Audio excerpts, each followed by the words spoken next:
अस्सलाम वालेकुम फ्रेंड्स। तो आज हम बनाने जा रहे हैं जेम बिस्किट्स। तो उसके लिए हमें चाहिए 1 कप घी मेल्ट हुआ हुआ, 1 कप आइसिंग शुगर पिसी हुई चीनी और 2 कप मैदा। तो सबसे पहले हम अपना मैदा शामिल करेंगे, स्टेन हुआ हुआ, पहले स्टेन करके रखा हुआ है मैंने। इसमें शामिल करेंगे दूसरा कप मैदे का। और अब हम इसमें शामिल करेंगे आइसिंग शुगर। चम्मच की मदद से इसको अच्छे से अंदर से निकाल लेंगे।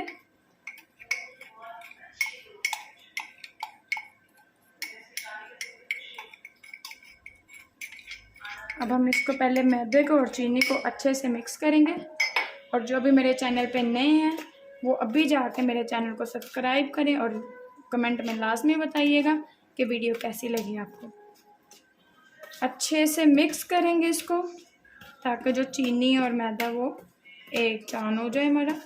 फिर बाद में हम इसमें घी शामिल करेंगे। इसमें शामिल करेंगे 1 कप घी मेल्ट हुआ हुआ। और अब इसको अच्छे से मिक्स करेंगे। देख लीजिए इस तरह से हमारा बैटर जो है वो तैयार हो गया, ना बहुत ज़्यादा सख्त हो ना बहुत ज़्यादा नरम हो। ठीक है, अब हम इसका बनाएंगे बिस्किट तो इजीली बन जाएगा इस तरह से। ठीक है, तो इसको इस तरह से हम रखेंगे। अब हम पकाने के लिए पतीला रखेंगे और इसमें नमक डाल लेंगे और इसके ऊपर इस तरह से स्टैंड रख देंगे और इसको 5 मिनट के लिए प्री हीट करेंगे हाई फ्लेम पे। मीडियम टू हाई फ्लेम होगी बहुत। ठीक है, अब जिस प्लेट में हमने अपने बिस्किट्स बना कर रखने हैं पहले हम उसको ग्रीस करेंगे घी के साथ। जो हमारा बैटर तैयार है इसके हम बिस्किट्स बनाएंगे। अगर आपको बैटर अपना बहुत ज़्यादा नरम लग रहा है और लग रहा है कि उसके बिस्किट्स नहीं बनेंगे तो आप उसमें थोड़ा सा और मैदा शामिल कर लें। इस तरह से हमारे बिस्किट की शक्ल आ गई तो हम इसको यहाँ पे रख देंगे। सेम इसी तरह से पूरी प्लेट को फिल करेंगे।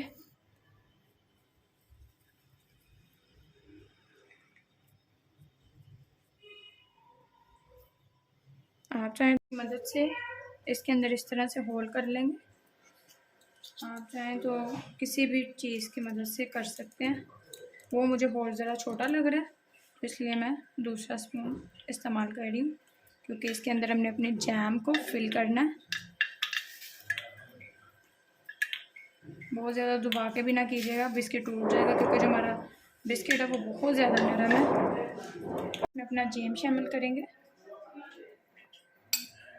आप किसी भी फ्लेवर का ले सकते हैं, मैं ऑरेंज फ्लेवर यूज़ कर रही हूँ।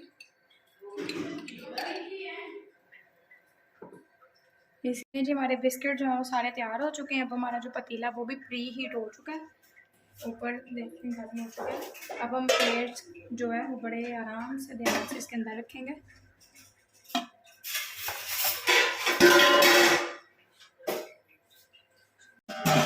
और 40 मिनट तक अब हम इसको पकाएंगे।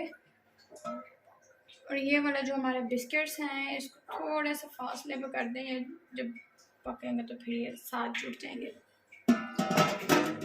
जी गाइस, ये मीडियम टू लो फ्लेम के बिल्कुल तैयार हो चुके हैं। इनकी शक्ल देखिए कितनी प्यारी लग रही है।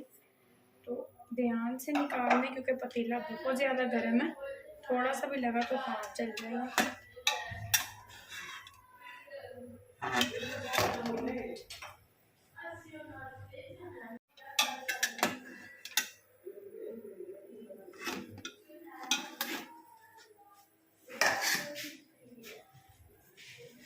हम आपको इसको निकाल के दिखाते हैं। प्लेट बहुत ज़्यादा गर्म है इसलिए इसको मैं नहीं पकड़ रही। और अभी हम इसका ठंडे होने का इंतज़ार कर लें, ज़्यादा बेहतर है, क्योंकि अभी हमारे बिस्किट्स जो हैं वो टूट जाएंगे। इस तरह से कोई चम्मच ले लें जिसकी मदद से आप अच्छे से इनको निकाल सकें। ये देखो टूट गए, गरम गरम निकालने की वजह से ये टूट रहा है। ठंडा होने के बाद निकालिएगा ताकि ये टूटे नहीं आपके बिस्किट्स।